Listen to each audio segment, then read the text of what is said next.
Bueno, vamos a ver ahora, paso por paso, los distintos comandos que aparecen en el apartado, en el apunte teórico. Bueno, lo primero que está es esta, que es la función para instalar, que es lo que habíamos visto en la página. Si ustedes no lo tienen instalado, tienen que instalarlo.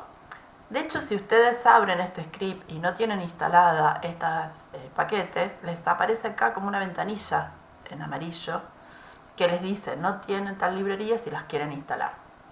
Si ya las tienen instaladas no hace falta, lo que podemos hacer es comentarlas para que cuando corramos el script no nos lo vuelva a instalar. Bueno, entonces sí, lo que siempre tenemos que hacer es activar esas librerías. Podemos activar sola esta o podemos activar directamente el conjunto de paquetes de timers.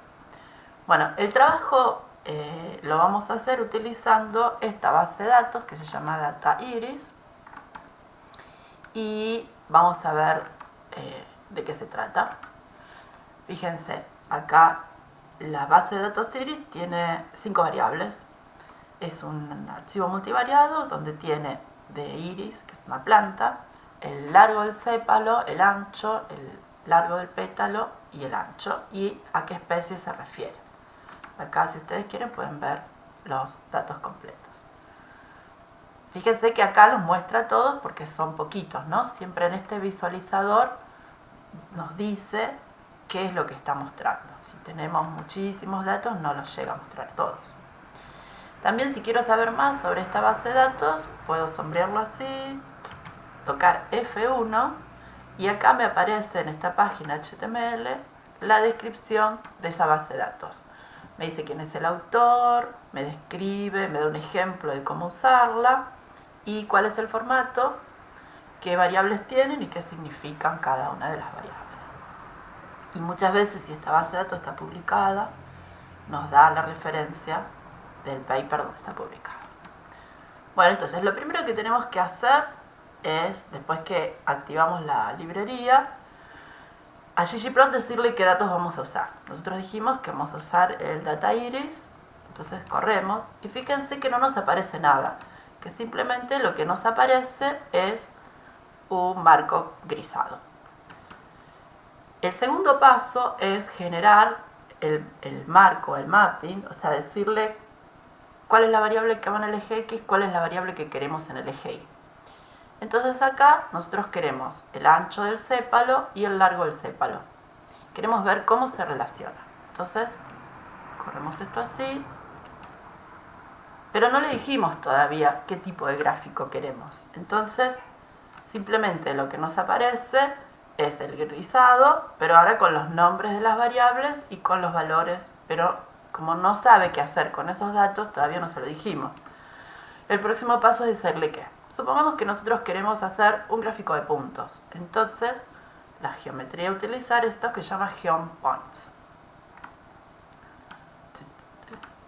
Entonces, fíjense, lo que hizo fue ahora sí poner los puntos de los valores del pico.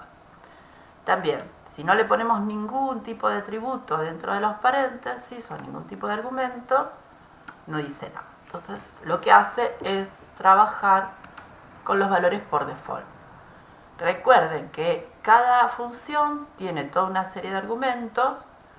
Los argumentos que ya tienen asignado un valor son los que va a tomar por default y van a seguir así, al menos que yo los cambie.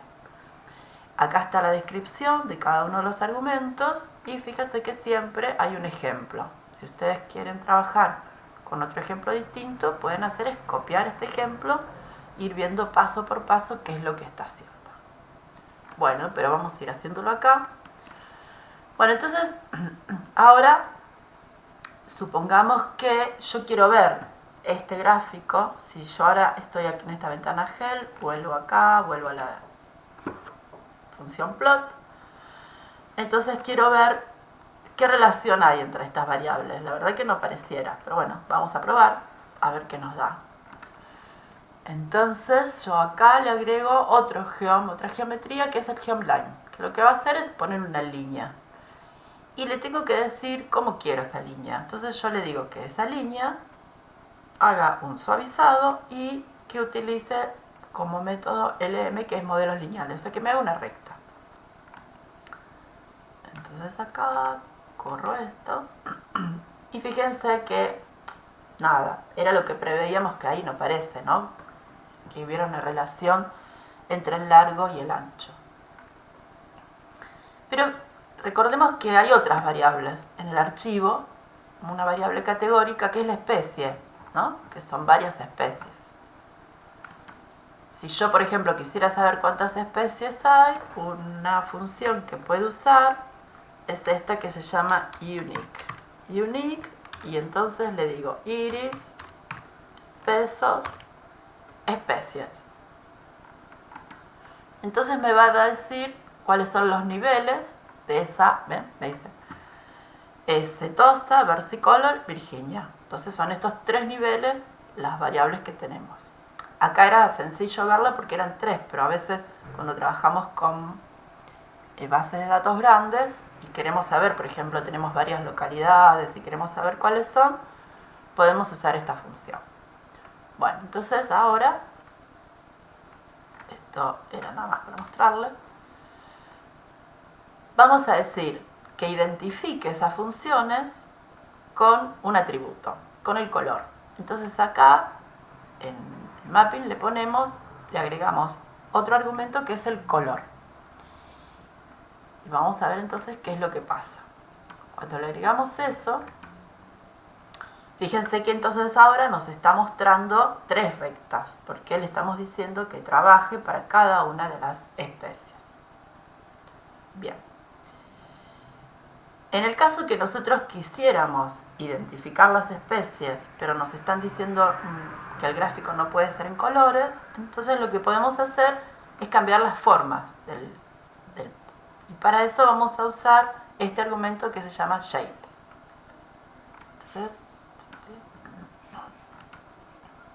Entonces acá logramos lo mismo, pero con distintos formatos de puntos. Si combinamos los dos, sí se puede, pero queda una cosa así como medio, ¿no? Entonces acá me está combinando las dos cosas en los gráficos. Bueno, no sé, a mí no me gusta, no queda muy bonito, pero bueno, simplemente para mostrarle que uno puede hacerlo. Depende de la base de datos, no sé si es útil o no. Otra de las cosas que podemos hacer es modificar, fíjense, que los nombres que toma por defecto el eje X y el eje Y es el nombre que tiene la variable en la base de datos. Si yo eso quisiera cambiarlo, puedo usar esta función que se llama, o este argumento que se llama labs, y decirle que en el eje X quiero este nombre, en el eje Y quiero esto, y estos nombres para las distintas escalas. Bueno, entonces fíjense que entonces acá me cambió estas etiquetas y me cambió estos nombres. Y también me cambió el fondo, desapareció el gris. ¿Por qué? Porque acá apareció este que es un tema. Los temas son distintos diseños que tiene por defecto que nosotros podemos cambiar. Acá agregamos este, pero si ustedes, imagínense que no tenemos este, yo escribo así, fíjense que me aparecen los distintos temas que hay. Entonces uno lo que puede hacer es probar. No sé, imaginen que yo quiero esto, tac. Hoy me levanté, leí las noticias y veo todo oscuro. Entonces lo que hace es ponerme el fondo más oscuro. Bueno, entonces los invito a ustedes que investiguen. Igual después vamos a probar distintos temas más adelante.